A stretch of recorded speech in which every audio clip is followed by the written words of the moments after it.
عليكم ورحمة الله وبركاته.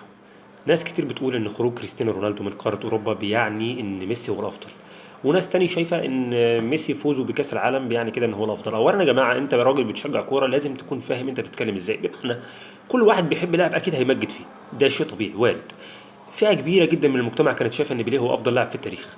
فئة كبيرة برضو كانت شايفة إن مارادونا هو أفضل لاعب في التاريخ. كل واحد وله وجهة نظره اللي يحترم ليها، بس بشرط إن هو ما يقللش من قيمة الشخص التاني أو قيمة اللاعب التاني. اولا، خروج كريستيانو رونالدو من قاره اوروبا هو امر طبيعي جدا بالنسبه للمرحله العمريه اللي هو وصل لها. الراجل 38 سنه، فما ينفعش ان هو يكون موجود لغايه دلوقتي في اوروبا. يعني فكره وجوده اصلا هو مش هيتقبلها. فكره وجوده في اوروبا هيكون مثلا موجود كحافز. كريستيانو مش حافز، هو مش هيحفزك، هو راجل عايز ينزل. هو عقله مش متخيل ان هو كبر. انا لسه موجود، هكمل 90 دقيقه، هكمل 120 دقيقه، هكمل لغايه اخر نفس في الملعب. انا لازم اكون الهداف، لازم اكون انا هداف فرقتي على الاقل، لازم اكون موجود في الملعب بشكل مستمر. انا اي ام ذا سترونج، انا قوي، ما عنديش اي مشكله. ده كريستيانو مش هيعمل لك زي نظام بريموفيتش في الميلان. مش هيحفزك، هو لاعب موجود عشان يلعب بس. فهو مش متقبل الفكره دي. فمع كتير من الانديه الناس شايفه ان الموضوع لا. فخروجه في الوقت ده هو انا شايف ان هو خروج تمام، ما فيهوش اي مشكله. الراجل عمل اللي عليه وانهى مهمته في اوروبا فعلا. حرفيا الراجل قدم كل اللي يقدر يقدمه، وقدم مسيره رائعه لا يستطيع اي انسان ان هو يتكلم فيها الا الحاقد او الكاره. طيب، تتويج ليونيل ميسي بكاس العالم. انا شايف ان كاس العالم بطوله عظيمه جدا، وان لم تكن الاعظم على الاطلاق.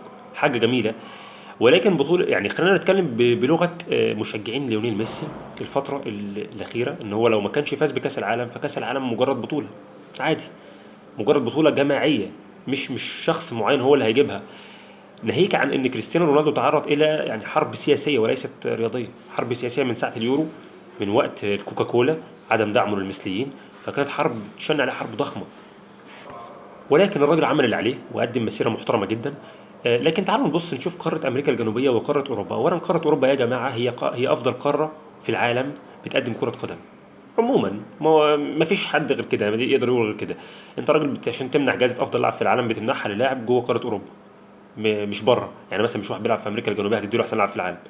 طيب، لما يكون عندك لاعب، اللاعب دوت حصل على جميع الالقاب اللي حصل عليها كلها داخل قاره اوروبا، سواء مع الانديه او مع المنتخب، تيجي تقارنه بواحد القابه الدوليه مع المنتخب هي في امريكا الجنوبيه؟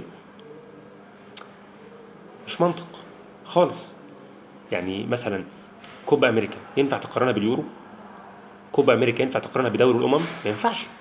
طيب، الكاس العالم هو البطوله الوحيده اللي تشفع لميسي ان هو يدخل في مقارنه مع كريستيانو رونالدو في البطولات الدوليه. الراجل فايز ببطوله في اقوى قاره في العالم، اقوى قاره في العالم. انت فايز ببطوله، يعني معلش انا اسف، مع كامل احترامي للكوبا امريكا، هي بطوله عاديه جدا جدا. مفيش يعني انا بكلمك بلغه المنطق. انت بتقول لي ان قاره اوروبا هي افضل قاره في العالم. طب انا فزت ببطوله كاس الامم مع البرتغال. هل الارجنتين دي اول بطوله في تاريخها كانت البطولات اللي جمعها ميسي؟ لا طبعا. الارجنتين هي المنتخب الاكثر تتويجا بالبطولات على مر العصور. يعني فريق بطولات من قبل ما يجي ميسي، فريق عظيم من قبل ما يجي ميسي. ميسي ما هو الا شخص اضاف اسمه للعظماء الارجنتينيين. طيب، تعالى على الطرف الثاني. جوه قاره هي الاقوى في العالم، البرتغال. ما حدش كان عارف البرتغال. كان اقصى طموح البرتغاليين ان هم يصعدوا لدور المجموعات بس. ده كان طموحهم، وما كانوش بيوصلوا كمان كتير.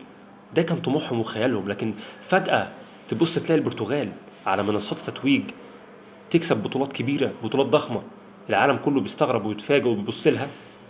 كأس أوروبا، دوري الأمم الأوروبية، بتشارك في جميع نسخ كأس العالم كلها، بتشارك في جميع نسخ اليورو كلها. انت بتتكلم عن لاعب غير مسار فريق، غير خريطة منتخب كان أقصى طموحه إن هو يصعد لدور المجموعات، النهارده بقى يتوج ويصعد على منصات التتويج، بقى بيذكر اسمه من ضمن الحاصلين والمتوجين بالألقاب الدولية. يعني تتكلم في ايه؟ انت لما تيجي تقول الهداف التاريخي لكرة القدم، فانت لا يمكن ان تغفر عن اسم كريستيانو رونالدو. الهداف التاريخي للمنتخبات لا يمكن ان تغفر عن اسم كريستيانو رونالدو. فمش عارف، مش عارف الحاقدين يعني ليه عندك حقد على هذا الرجل؟ يعني انا زي ما قلت لك، شجع زي ما انت عايز، احترم زي ما انت عايز، حب زي ما انت عايز، ولكن لا تحقد على شخص ولا تقلل من شأنه. الراجل قدم مسيرة عظيمة. انا شايف ان هو افضل لاعب في تاريخ كرة القدم، افضل لاعب متكامل، قدم مسيرة غير طبيعية حرفيا في كل حاجة. قدم مسيرة محترمة لاعب في سن 38 سنه بينتقد ان هو راح للدوري السعودي، على الرغم من ان في لعيبه كانوا بيطلق عليهم الاعظم في تاريخ اللعبه، بيليه ومارادونا وناس كتيره، 35 سنه كانوا مش موجودين خالص، مش موجودين نهائيا. ليونيل ميسي من ضمن الاسماء اللي موجوده، 34 سنه مش موجود، كان في دوري الفلاحين، راح دوري الفلاحين، الدوري الفرنسي، الدوري الفرنسي يعني ما فيش دوري. 34 سنه في الدوري الفرنسي، كمان في ظل مبابي، يعني مش قدم حاجه في الدوري الفرنسي. الدوري الفرنسي هو دوري الفلاحين، ما فيهوش اي منافسه، ما فيهوش اي حاجه خالص، دوري مش متشاف اساسا، خارج التصنيفات، يعني مش مصنف ان هو خامس الدوريات الاوروبيه، ده سادس بعد البرتغالي. ميسي راح هناك وما عملش حاجه، وما عملش حاجه، يعني ولا هو افضل لاعب، ولا هو هداف، ولا هو اي حاجه، عادي، ولا حتى هداف فرقته. يعني مش بكلمك على ان هو يكون على مستوى الفريق، لا ده انا بكلمك على مستوى الدوري، ما عملش حاجه. على مستوى الفرقه نفسها مش هو هداف الفريق، هو مجرد لاعب ضمن النجوم، ضمن نجوم الفريق، بس ما عملش حاجه. ورغم كده بيقول لك لا اصله عمل ايه طيب؟ ولا خد هداف، ولا خد افضل لاعب، ولا حتى على مستوى الفرقه نفسها. طيب بتتكلم في ايه و34 سنه؟ كريستيانو خارج من البريمير ليج 38 سنه،